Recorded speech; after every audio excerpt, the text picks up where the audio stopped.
বড় রাজা বাবুকে নিয়ে ফুলকি এবার রাজমহলে ফিরে সবার সামনে উচিত শিক্ষা দিল ছোট রানীকে। হ্যাঁ বন্ধুরা, এমনটা হতে চলেছে আজকের পর্বে।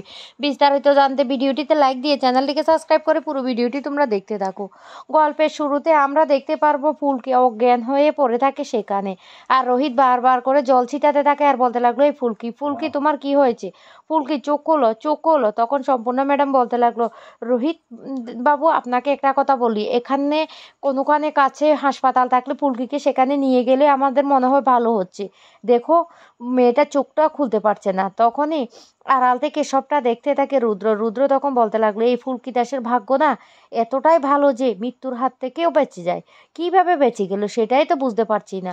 অন্যদিকে দেখা যায় রোহিত বারবার করে জল ছিটাতে থাকে আর এই ফুলকি ফুলকি বলে চিৎকার করতে থাকে। তখন বড় রাজা বাবু বলতে লাগলো, শুনো, আমার মনে হচ্ছে ওকে এমন কিছু খাইয়েছে সেই জন্য ওর এখনো জ্ঞান ফিরে আসছে না, তবে হাসপাতালে নিতে হবে না, কিছুক্ষণের মধ্যে ওর জ্ঞান ফিরে আসবে।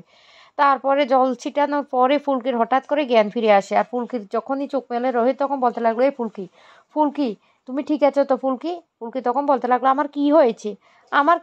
আমি তো কিছুই বুঝতে পারছি না। আমরা তো এসেছিলাম পুজো দিতে, যাতে পুজো দেওয়ার পর বড় রাজাবাবুর সমস্ত স্মৃতি মনে পড়ে যায়, কিন্তু হঠাৎ করে আমাদেরকে সাধু বাবা পরমান্ন খেতে দিয়েছিল, তারপর থেকে তো আমি কিছুই আর বলতে পারবো না। তখনই রোহিত বলতে লাগলো, হ্যাঁ পরমান্নর মধ্যে এমন কিছু খাইয়ে দিয়েছে যাতে আমাদের দুজনেরই ঘুম চলে আসে, আমরা কিছুই বলতে পারি না। আজকে অল্পের জন্য তুমি বেঁচে গেছো। তখন ফুলকি বলতে লাগলো, ও বাবা, ও বাবা, আমি তো দেখতে পাচ্ছি আমার বাবাও এখানে আছে। কিন্তু বড় রাজা বাবু তখন মনে মনে বলতে লাগলো, এই মেয়েটাকে দেখে কেন আমার বারবার এইভাবে বুকের ভিতরটা কেঁপে উঠছে? এই মেয়েটার সাথে আমার কিসের এমন সম্পর্ক? আমি তো পরিবারের মায়া অনেক আগে ছেড়ে দিয়েছি, আমি কে সেটাও জানি না, কিন্তু মেয়েটাকে দেখলে আমার অদ্ভুত বুকের ভিতর কেন এভাবে উথাল পাতাল হচ্ছে সেটাই তো বুঝতে পারছি না। তখন ফুলকি বলতে লাগলো, ও বাবা বাবা, তুমি যাবে না? তোমাকে তো নিয়ে নেওয়ার জন্য আমি এখানে এসেছি, কোথায় না কোথায় তোমাকে খুঁজে বেরিয়েছি, অনেক কষ্টে তোমাকে খুঁজে পেয়েছি। কিন্তু বড় রাজা বাবু তখন বলতে লাগলো, না না, আমি যাব না, তোরা ফিরে যা, তোরা যেখান থেকে ফিরে এসেছিস ফিরে যা। আর তোকেও বলি, শুন, মেয়েটার কিন্তু এখনো বিপদ কাটেনি, আমি স্পষ্ট দেখতে পাচ্ছি মেয়েটার এখনো অনেক ঘোর বিপদ সামনে, ওকে কিন্তু তুই চোখে চোখে রাখবি। সম্পূর্ণ ম্যাডাম তখন বলতে লাগলো, চলুন রোহিতবাবু, আপনাদেরকে না আমি একটা হোটেলে পৌঁছে দিই, না হলে কিন্তু আপনাদের আবার বিপদ হতে পারে। ফুলকি তখন বলতে লাগলো, না আমি যাব না, আমি বাবাকে ছেড়ে কোথাও যাব না। এদিকে রুদ্র আড়াল থেকে দেখে বলতে লাগলো, সর্বনাশ, ফুলকি দাস আর রোহিত বড় রাজা বাবুকে খুঁজে পেয়েছে, এই কথাটা তো এবার রাজমহলে জানাতেই হবে, জানাইয়ে দিতে হবে। এবার যে কি করব সেটাই তো বুঝতে পারছি না। এইদিকে ফুলকি তখন বলতে লাগলো, বাবা তুমি আমার জেঠ সম্বন্ধে জানো না, আমি কিন্তু যাব না, আমার জেঠ সম্পর্কে স্যার জানে, আমি তোমাকে না নিয়ে এখান থেকে কিছুতে যাব না, আমি দরকার পড়লে তোমার সাথে সাথে ঘুরে বেড়াবো, আমি এখান থেকে যাব না। তখন এই কথা শোনার সাথে সাথে বড় রাজা বাবু বলতে লাগলো, হে রে মা, তোকে তো নিয়ে আমি সাথে সাথে ঘুরতে পারবো না, তাই আমি বরং তোর সাথেই চলে যাই। তখন ফুলকি খুব খুশি হয়ে যায়। এদিকে রুদ্র রাজমহলে ফোন করে ছোট রানীকে বলতে লাগলো, সর্বনাশ হয়ে গেছে হার হাইনেস। এই কথা শুনে ছোট রানী তখন বলতে লাগলো, কি বলছো? তখনই বলতে লাগলো, আরে ফুলকি আর রোহিত না বড় রাজা বাবুকে খুঁজে পেয়েছে, এখন নাকি ওরা রাজমহলে নিয়ে আসবে।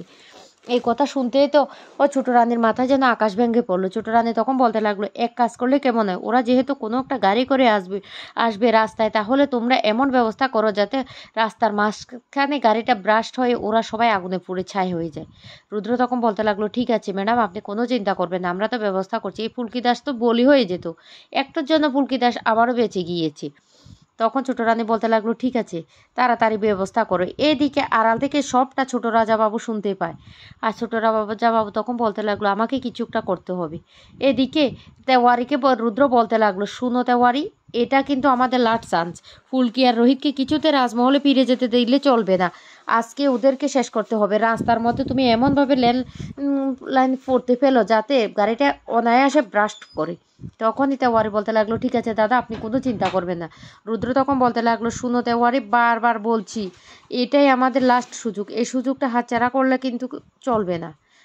আমার কথা মনে থাকবে তো? তখন এই কথা শুনে তেওয়ারি বলতে লাগলো, আমি বলছি তো দাদা, আমরা সব ব্যবস্থা করব, ওরা কিছুতে রাজমহল ফিরে যেতে পারবে না, রাস্তার মধ্যে ওরা পুড়ে ছাই হয়ে যাবে। এদিকে ফুলকি আর রোহিত সেই বড় রাজা বাবুকে নিয়ে রওনা দেয়। আর কিছু দূর আসার পর হঠাৎ করে তাদেরকে একটা লোক পথটা আটকে দিই আর বলতে লাগলো আপনারা এই রাস্তা যাবেন না, এই রাস্তা যাবেন না, ঘোর বিপদ সামনে, আপনারা জঙ্গলের পথ ধরে সোজা ফিরে যান।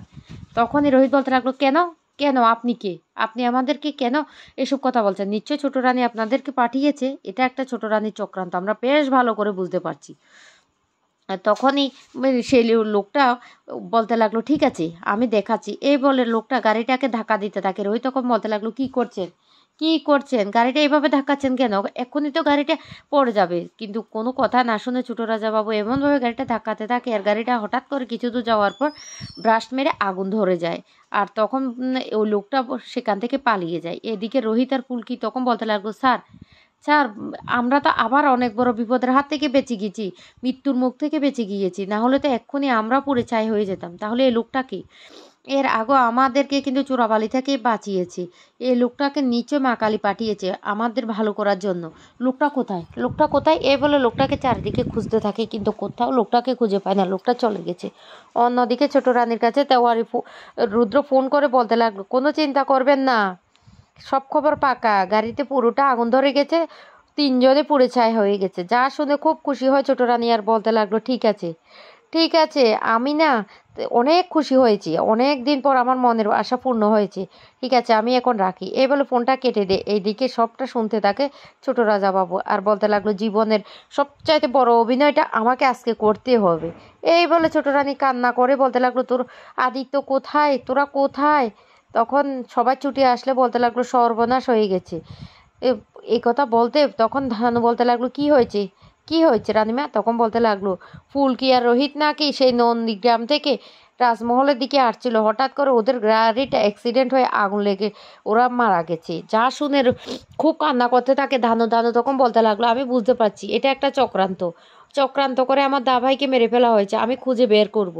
তখন ছোট রানী বলতে লাগলো ও আদিত্য তুমি না ধানুকে সামলাও, ধানুর অবস্থাটা বুঝতে পারছি আমি, এখন সামলাও, বিপদ তো কাউকে বলে কয়ে আসে না, আমাদেরকে তো রায়চৌধুরী বাড়িতে যেতে হবে, ওদেরকে তো খবরটা দিতে হবে।